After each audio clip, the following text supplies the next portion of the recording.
bahagia.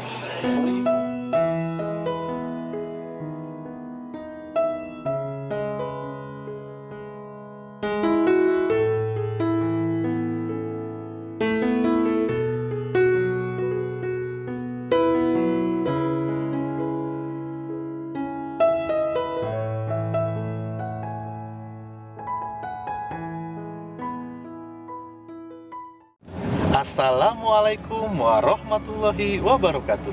Saudara Gugum, hari ini kita akan mendengarkan pembinaan dan ceramah dari Dr. Andes Kiai Haji Maksum Hidayatullah MM. Nah, pembinaannya nih ada di Pondok Pesantren Kebon Jambu, Babakan, Ciwaringin, Cirebon. Pokoknya nih, Saudara Gugum, jangan lupa di like, di komen, terus di subscribe. Dan jangan lupa juga di share. Santri wajib tahu, pokoknya santri di share nih. Wah, kita tentang pembinaan nih, gitu kan. Nah, pokoknya sih jangan lupa lah, di like, di komen, di subscribe lah. Oh no, di subscribe. Wah, biar tambah semangat nih. Oke, tidak berlama-lama lagi, langsung go. Kita bahagia melihat kita bahagia. Kita bahagia melihat kau bahagia.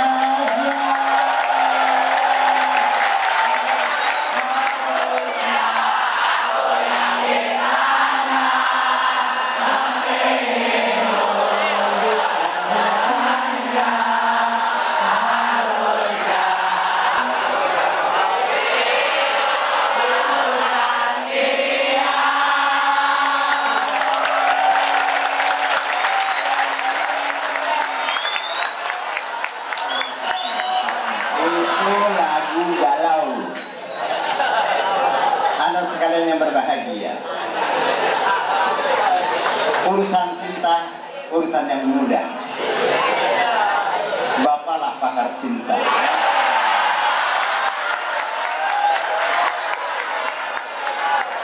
Kalau kalian sakit karena wanita, obatnya wanita lagi.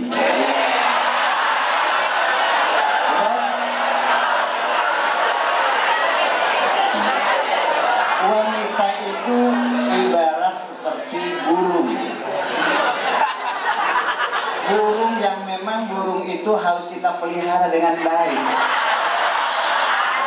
Putus dari wanita, putus lagi dari wanita, cinta lagi, cinta terus menerus bercinta, edan. Anda sekalian yang Bapak hormati dan muliakan. Ada Bapak, kenalkan Bapak adalah salah satu murid Kiai Haji Muhammad yang menjabat beberapa jabatan. Pertama, Sekretaris Jenderal Penanggulangan Narkotika Nasional seluruh Indonesia.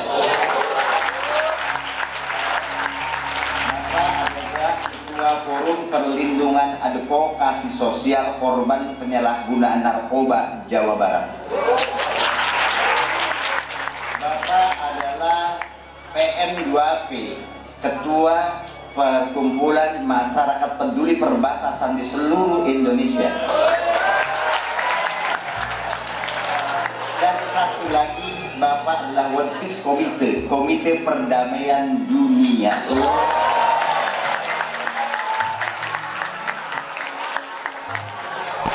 Dan yang terakhir, Bapak adalah Ketua Umum DCI.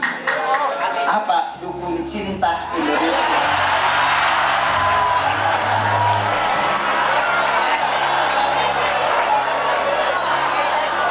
Allah Subhanahu wa ta'ala menciptakan bumi, langit dan seisinya khususnya untuk kaum manusia. Laqad khalaqnal insana fi ahsani taqwim. Allah menciptakan manusia dalam bentuk yang sebaik-baiknya rupa, betul? Ada punya monyong dikit, wajar. Tapi bentuknya yang sebaik-baiknya ciptaan Allah. Nabi Muhammad cinta terhadap umatnya, betul? Dan kita juga cinta terhadap diri kita sendiri. Satu hal yang perlu kalian sadar, bahwa hidup ini yang menentukan Anda sendiri. mau jadi kaya, mau jadi miskin. Karena Allah itu Allah la yughayyiru ma biqaumin hatta yughayyiru ma bi anfusihim. Allah tidak akan pernah. Allah, halo. Allah itu menyayangi kita semuanya. Insya Allah yang ada di depan saya ini, insya Allah suatu ketika akan jadi presiden Republik Indonesia. Ada juga yang akan jadi Kapolri, amin. Ada juga menjadi Pangdam 3 Siliwangi. Ada juga yang menjadi pengusaha yang sukses. Ada yang jadi konglomerat. Jadi kiai besar. Jadi ulama. Tapi ada beberapa hal untuk menjadi orang yang sukses. Itu ada 3 hal yang kalian sikapi. Pertama itu adalah tentang pahami bahaya narkoba. Narkoba itu artinya narkotika dan obat, bukan narkoba narik kolor.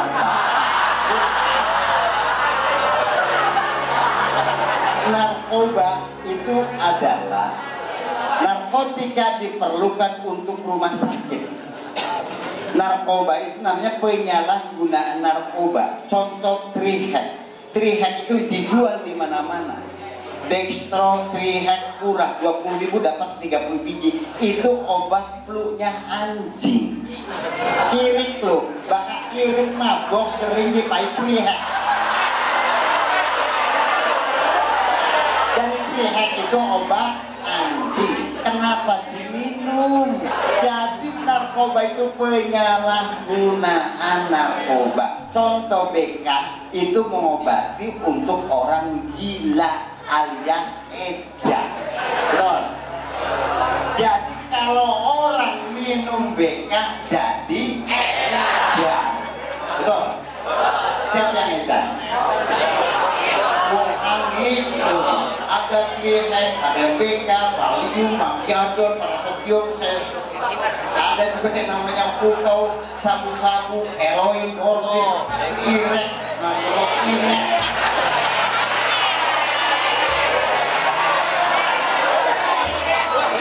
Bahaya narkoba itu lebih berbahaya dibanding yang lain, dan orang kena narkoba tidak akan pernah sembuh.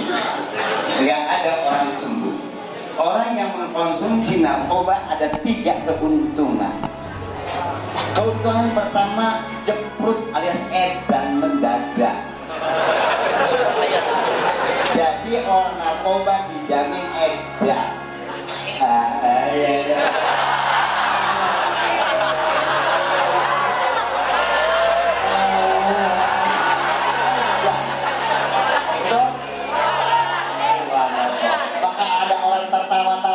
Itu subhanallah, itu jeprut namanya, karena kebanyakan mengkonsumsi narkoba. Manfaat yang kedua berdasarkan Undang-Undang Nomor 35 Tahun 2009 Pasal 1 Ayat 2 dikurung minimal 10 tahun di penjara. Nikmat yang ketiga, kalau ketahuan ditembak mati alias tembak modal. Paham? Jadi 3 keuntungan, edan mendadak, di penjara, dan mati. Itu orang yang kena narkoba. Catat, perhatikan oleh kalian, karena narkoba memang ada manfaatnya. Orang yang mengkonsumsi narkoba tidak pernah capek, tidak pernah lelah, semua kerja jadi cerdas. Tapi itu nanti akan terjadi ketergantungan. Kalau ketergantungan jadi kecanduan. Kalau udah kecanduan, kalau telat saja sudah stres. Dampak yang kedua, orang yang mengkonsumsi narkoba, hati-hati. Sekarang ini saya kebetulan dari salah satu pengurus di Badan Narkotika. Jadi itu sudah masuk ke pondok-pondok pesantren. Sudah ada beberapa santri yang kena narkoba. Orang kena narkoba, mengkonsumsi narkoba, pertama dia akan sering melamun. Jadi karena ngelamun-lamun, tekan dasar kira lagi apa narkoba tak? Itu ora aku. Anjing ngelamun karena duitnya akal. Pestele telat jadi ndase puyeng. Yang kedua, sering berbohong. Orang narkoba sering bohong. Jadi kalau sira-siraan bohong berarti kena narkoba. Oke. Yang ketiga, orang kena narkoba berani mencuri, maling, hilang handphone, hilang duit lah, pun narkoba. Yang ketiga, orang narkoba akan hilang akalnya. Jadi akal dewek. Jadi bahaya narkoba itu sangat banyak. Dan hati-hati, di pondok pesantren ini di samping narkoba juga pengaruh daripada situasi dan kondisi banyak penyimpangan seksual. Wong wadon seneng ning wong wadon, perempuan seneng perempuan, laki-laki seneng sama laki-laki. Loh, saling tunjuk berarti banyak.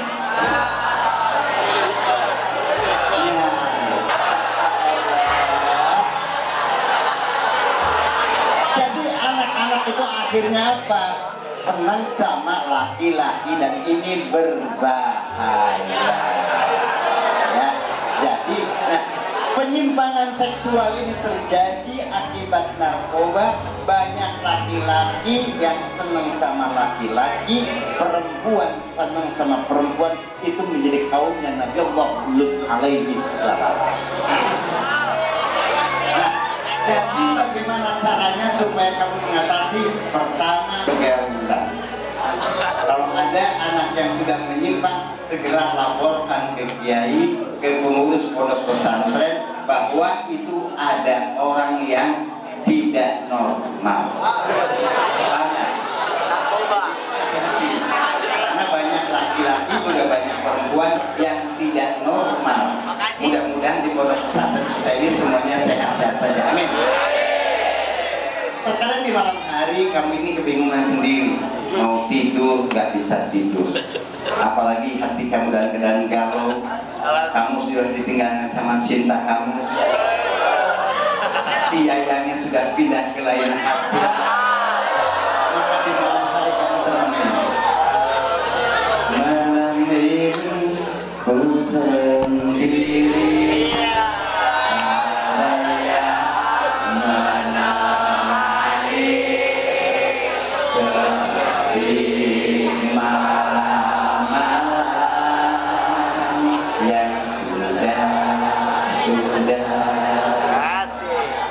Saya barang.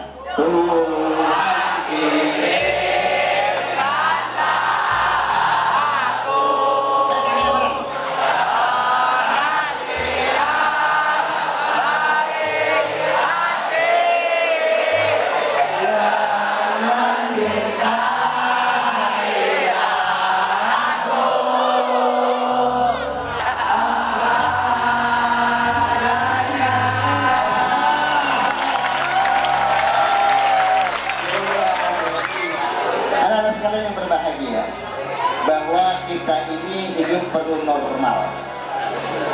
Hidup ini perlu sehat. Sehatnya itu dengan kita muraqabah, merasa diawasi sama Allah Subhanahu wa taala. Kita ini taqarrub dekat dengan Allah. Di dalam diri kita ini jangan salah, kamu melakukan perbuatan apapun Allah Maha tahu. Min waraqatin illa ya'lamuha wala habbatin fid dhulumatil ardi wala rutbin wala yabisin illa fi kitabim mubin. Jangankan hati kamu, pohon daun-daunan yang mau berjatuhan pun Allah Maha tahu. Tumbuhan yang akan tumbuh pun Allah Maha tahu. Apalagi kalian semua sebagai manusia, ada CCTV, malaikat atid dan malaikat raqib yang selalu mendampingi kamu kemanapun juga. Jangan dianggap bahwa kamu sendiri. Tidak, kamu dampingi oleh malaikat. Ketika hati kamu niatnya tidak baik pun Allah Maha tahu. Bahwa kamu bohong sama ibu kamu, mama tolong dikirim, buat kitabnya udah habis, padahal bukan buat kitab buat beli kuota. Itu bohong, betul nggak? Bapak-bapak yang saya hormati, apa bapak-bapak yang lainnya tua kabeh ya kan? Man kataba alayya muta'ammidan falyatabawwahu maq'adahu minan nar, bahwa para pembohong itu tidak ada lagi tempat yang layak kecuali neraka jahanam. Jadi jangan sering berbohong dengan teman sendiri maupun dengan orang lain, apalagi kepada kedua orang tua.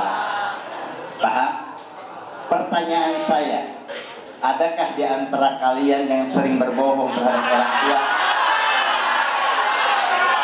Ada? Di sini ya ramai, berarti di sini banyak yang bohong sama orang tua. Kalau di sini banyak bohong nggak? Jangan pernah berbohong sama orang tua. Orang tua kamu mendidik dari kecil sampai dengan dewasa. Kita harus memuliakan orang tua. Orang yang memuliakan orang tua hidupnya pasti bakal mulia. Orang yang membahagiakan orang tua hidupnya pasti akan bahagia.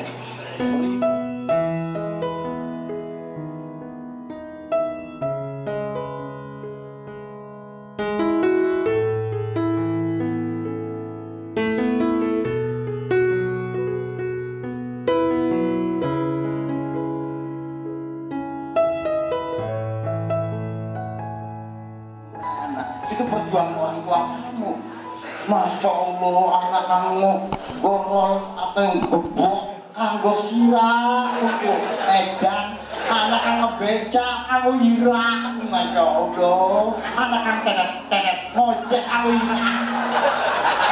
Ada beban sama orang tua. Ingat santri, hidup kamu tidak akan bahagia, tidak akan sukses kalau kamu berani membohongi kedua orang tua kamu. Yang ketiga, media sosial itu adalah media yang bisa dimanfaatkan oleh siapapun. Media sosial mempermudah orang untuk belajar.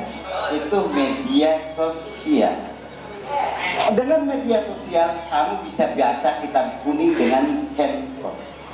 Kamu bisa mencari ilmu pengetahuan apapun dengan handphone. Tetapi jangan salah, ada 8 persoalan dampak negatif akibat daripada handphone atau media sosial. Dampak yang negatif yang pertama itu adalah banyak orang dibully gara-gara media sosial. Betul? Orang dibully, diejek, dihina, itu kan, subhanallah, karena media sosial. Yang kedua, gara-gara media sosial, orang mudah untuk memfitnah. Memfitnah sana, memfitnah lewat Facebook, lewat Twitter, lewat Telegram, atau lewat WhatsApp, dan lain sebagainya. Dengan handphone Anda bisa memfitnah orang lain. Tapi jangan salah, ada undang-undang ITE sekarang. Kalau orang menyebar kebohongan, menyampaikan ujaran kebencian, maka Anda dikenakan hukuman undang-undang ITE. Ya, sekitar 4 tahun kamu di penjara gara-gara hei koplok. Nah, koplok aja mancing penjara 4 tahun. 1 kali koplok. Kemarin ribut di media sosial, di penjara gara-gara ngomong anjay. Betul? Nah,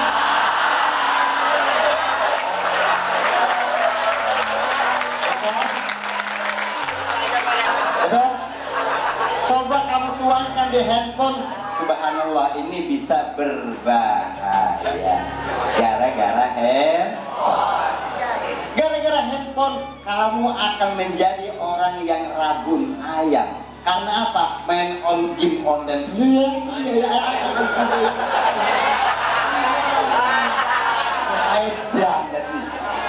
Betul? Orang kecanduan game online lupa segala-galanya. Betul? Lupa daratan, lupa lautan. Sampai sama pacar sendiri lupa. Ketemu pembantu dianggapnya pacarnya, padahal pembantu. Handphone bisa berbahaya. Paham? kali-kali handphone dipergunakan dengan yang tidak baik-baik. Betul? Betul? Masya Allah. Hebat saya. Apalah bismillahirrahmanirrahim walaupun merokatun mufidun biluat. Masya Allah.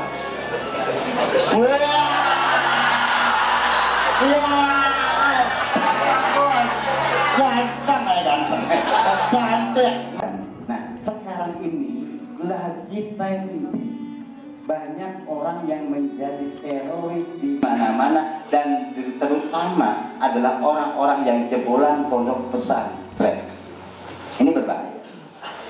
Karena logika berpikir kita menyembelih kambing, menyembelih ayam itu hukumnya batal kalau tidak menggunakan Bismillahirrahmanirrahim dengan lading, dengan pisau yang tajam. Kalau diangkat 2 kali menjadi batang, betul? Artinya rasa kewedusan pun ada. Wedus ayam, rasa kewedusan, keayaman ada. Masa nyembelih manusia kapan aja? Ajaran mana yang bisa ngebom dirinya sendiri, ngebom orang lain, ngebom kepolisian, ngebom negara, ngebom masjid? Orang gila itu. Nggak boleh. Orang Islam itu rahmatan lil alamin. Kita harus tasamu, kita harus saling menyayangi. Sadar atau tidak sadar, kita ini dalam at-tahiyat ada satu ayat yang dibaca. Kita mendoakan orang kafir tidak di situ. Tidak. Coba pikirkan baik-baik. Kita di situ mendoakan non-muslim tidak? Tidak. Nah, kamu ngajinya gimana sih? Allahumma salli ala sayyidina Muhammad wa ala ali sayyidina, berarti mendoakan Nabi Muhammad dan keturunan keluarganya Nabi Muhammad, betul? Mun kama shallaita ala sayyidina wa ala, berarti keluarga Nabi Ibrahim kita doakan. Keluarga Nabi Ibrahim itu siapa?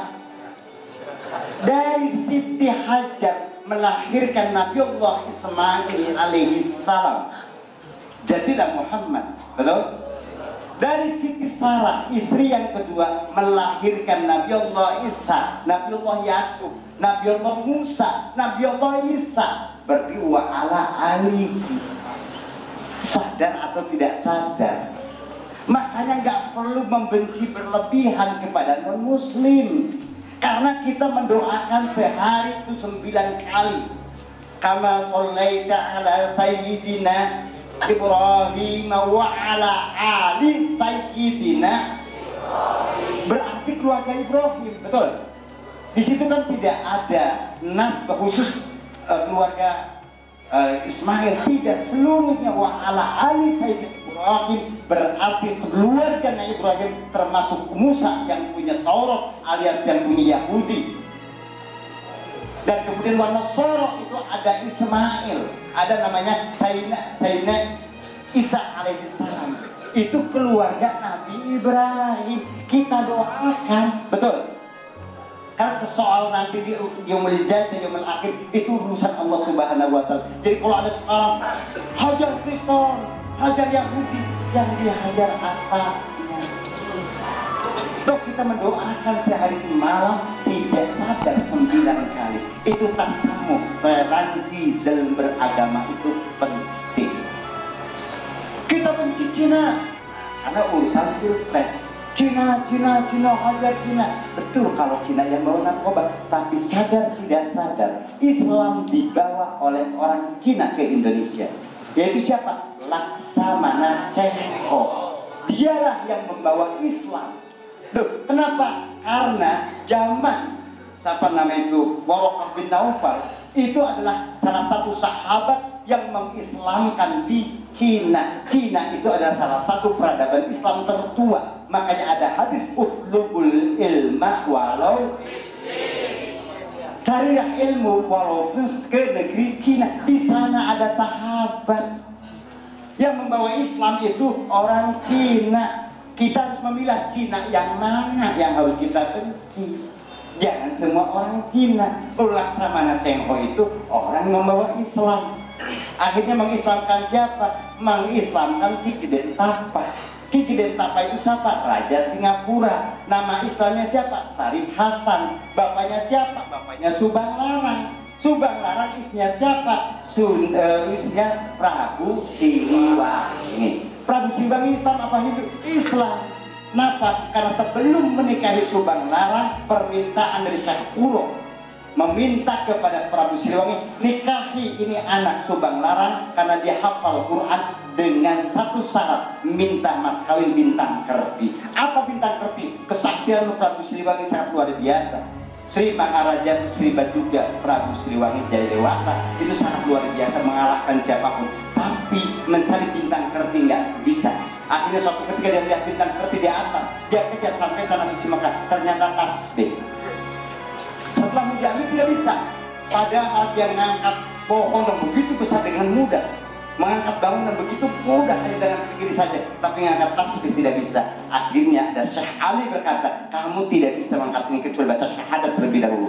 Barulah asyhadu an la ilaha illallah wa asyhadu anna Muhammadar Rasulullah. Barulah tasbih terangkat dan diberikan kepada Syekh Kuro, lalu diislamkanlah yang namanya Prabu Siliwangi. Sudah Islam.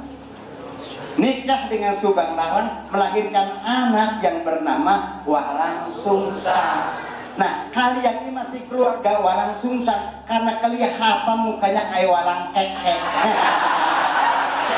Walang keke, walang kantung. Ada bangsa walang. Walang Sungsang lalu kemudian berangkat bertemu dengan Sang Hyang Danuarsi untuk menikahi anaknya Nyi Endang Gelis. Menikahlah dia dengan Islam, lalu diislamkan kembali oleh Syekh Datul Kahfi.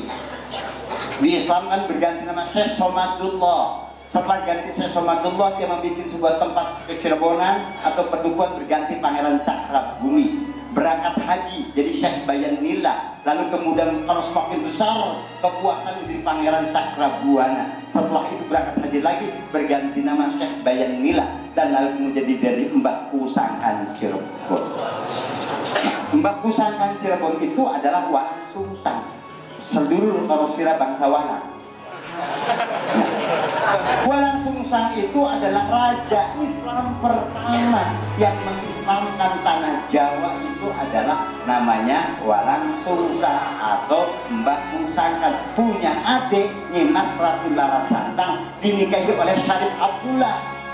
Syarif Abdullah itu putra daripada Jenderal Syarif Abdullah itu putra daripada Nurul Alam. Nurul Alam putra Syekh Bakir, Syekh Bakir putra Ali, Ali putra Alwi, Alwi putra daripada Gayam, Gayam putra daripada Sayyidina Abdullah. Abdullah punya bapak itu ada Sayyidina Alwi lagi, Alwi punya bapak lagi namanya Ali, Ali ke Zainal Abidin, Abidin itu subhanallah sampailah kepada Siti Fatimah Sayyidina Ali sallallahu alaihi wasallam sampai di sana. Sementara dari jahat ibunya Larasantang punya bapak Prabu Siliwangi. Bapak Prabu Siliwangi punya bapak itu Prabu Jakasuru. Jakasuru punya bapak Munding Laya. Munding Laya punya bapak Munding Wangi. Munding Wangi punya bapak Panji Asmara Bangun. Panji Asmara Bangun punya bapaknya Prabu Lelea. Prabu Lelea punya bapak Prabu Suwela. Suwela punya bapak itu namanya Panji Amijaya. Amijaya punya bapak namanya Parikesit. Parikesit punya bapak namanya Abimanyu. Abimanyu punya bapak Arjuna. Arjuna punya bapak Pandu Dewanata. Pandu Dewanata punya bapak Abiasa. Abiasa punya bapak Sakunten. Sakunten punya bapak Palasara. Palasara punya bapak yang namanya Brahmastapa. Brahmastapa punya bapak Brahmasada. Brahmasada punya bapak Sang Hyang Manikmaya. Sang Hyang Renang, Sang Hyang Tunggal, Sang Hyang Nuncatnya Adam alaihi salam sallallahu alaihi wasallam.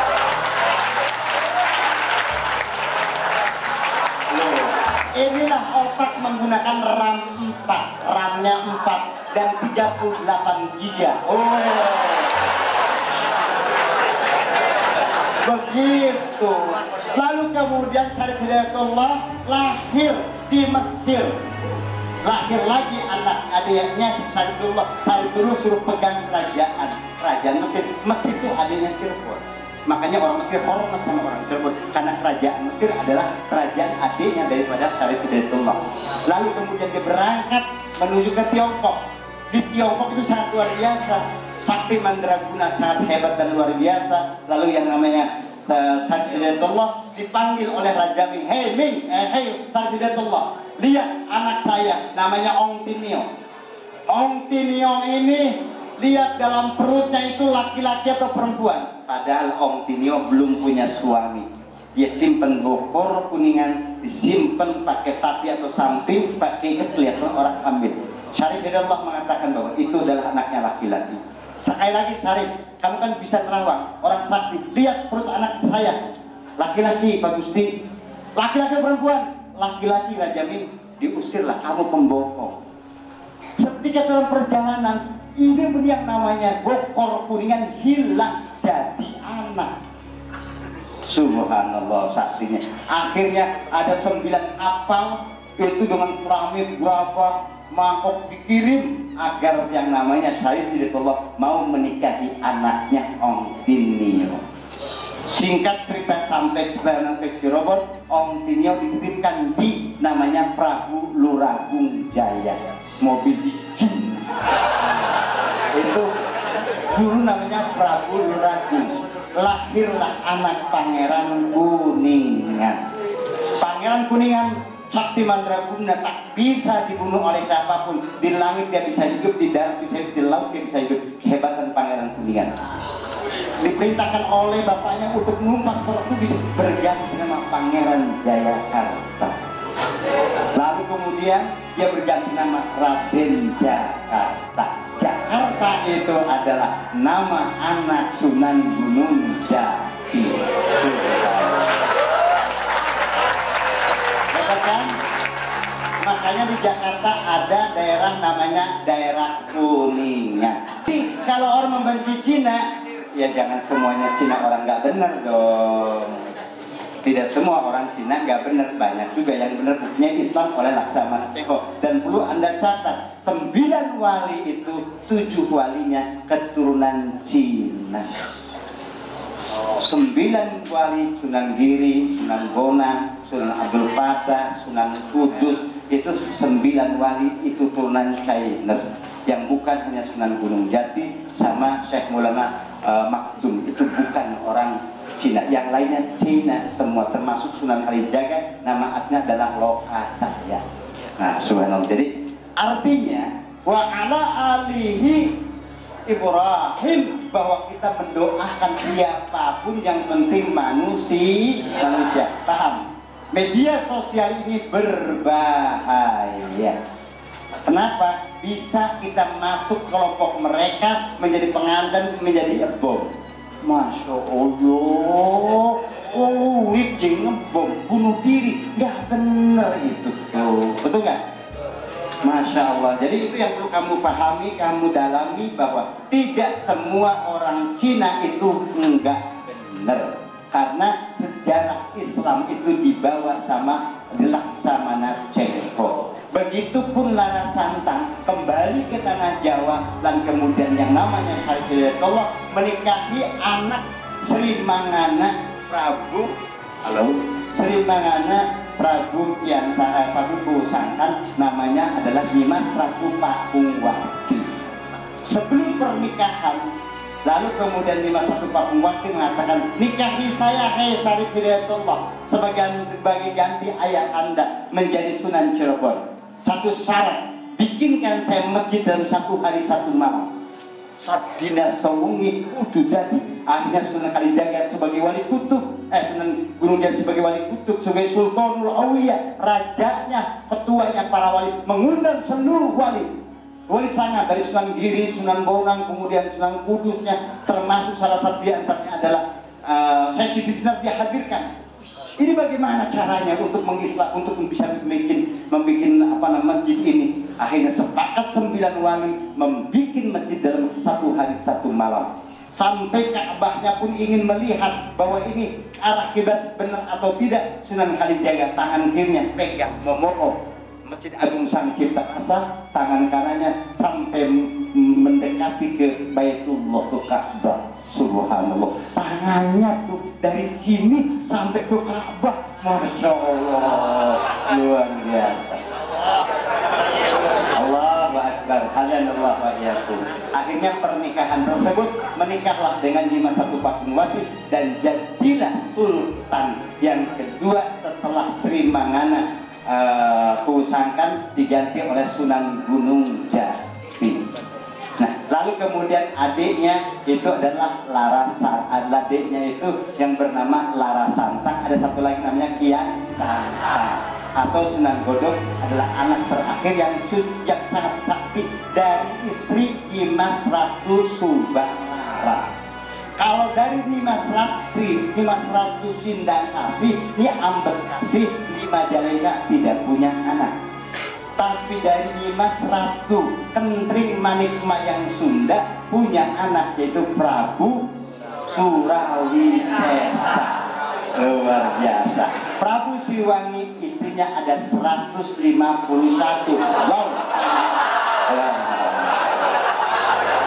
151 istrinya, subhanallah. Dan Prabu Siliwangi Sri Maharaja Jayadewata adanya di Majalengka, di Raja Galuh. Yang kedua Pakuan Bogor itu namanya Prabu Niskala Dewa. Yang pertama Prabu Siliwangi I yaitu Prabu Niskala Dewa Wastu Kencana di Panjalu Bumi Alit. Subhanallah. Apa sejarah ini tadi karena pakai Indocom. Wah, sudah 38 giga. Dahsyatnya luar biasa. Anak sekalian yang berbahagia, dari sanalah bahwa kita ini memiliki sebuah sejarah, termasuk sejarah Babakan Ciwaringin Cirebon. Berasal dari mana? Berasal dari Syekh Jatira. Syekh Jatira dari mana? Di Babakan Utara. Dulu saya diperintah Ki Muhammad bersama para kiai-kiai yang lain yang sekarang jadi kiai. Dulu ada Kiai Haji Maman Komarudin, pengasuh pondok pesantren di AA Gugum Channel. Jadi jangan lupa itu Anda lihat supaya Anda melihat, oh ada yang luar biasa. Termasuk malam ini Anda ada di YouTube. Anda bisa lihat muka Anda sendiri yang Masya Allah berangsakan segala macam. Jelas ini ada di sini, subhanallah. Sarinten gua sarinten dijual ke prapatan apunten kula apunten bilih wonten lepatan. Buah duku, buah seremai, buah jeruk, buah semangka, itu nama buah-buahan. Terima kasih. Assalamualaikum warahmatullahi wabarakatuh.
Jangan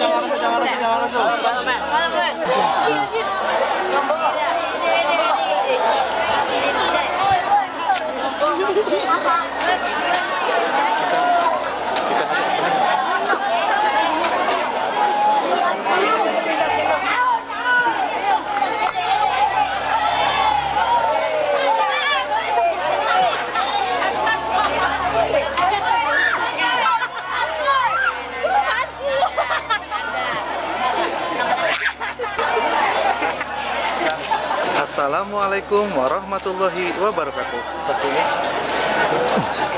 Hari ini Agugum ada di Pondok Pesantren Kebon Jambu Al Islami. Insya Allah kegiatan bersama Pak Kiai direkod oleh Agugum Channel. Amin, silakan. Pokoknya Agugum Channel jangan di skip, jangan lupa nanti di like, di komen, terus di subscribe di Agugum Channelnya. Monggo Pak Kiai barangkali mau menyampaikan satu. Bismillahirrahmanirrahim. Assalamualaikum warahmatullahi wabarakatuh. Hidup ini wajib bahagia, haram dan melembut. Alhamdulillah hari ini adalah pembinaan untuk anak-anak santri Kebon Jambu Al Islami tentang 3 faktor. Pertama, tentang pencegahan bahaya narkoba. Karena narkoba bisa menghancurkan, meluluh lantakan generasi muda. Orang yang kena narkoba tidak akan bisa sembuh, hanya bisa pulih atau relapse, dan itu sangat membahayakan.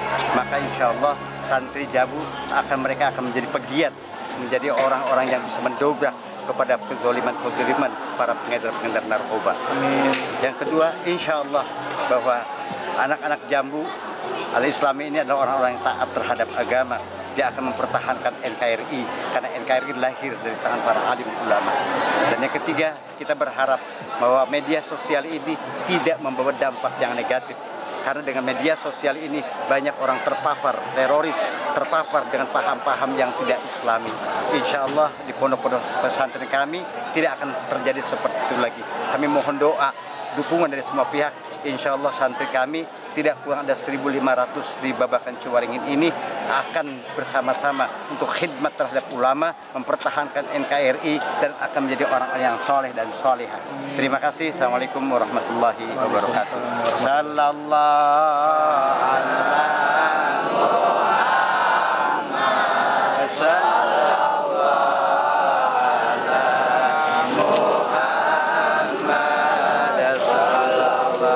Hidup sehat. Untuk ibadah. Wassalamualaikum warahmatullahi wabarakatuh.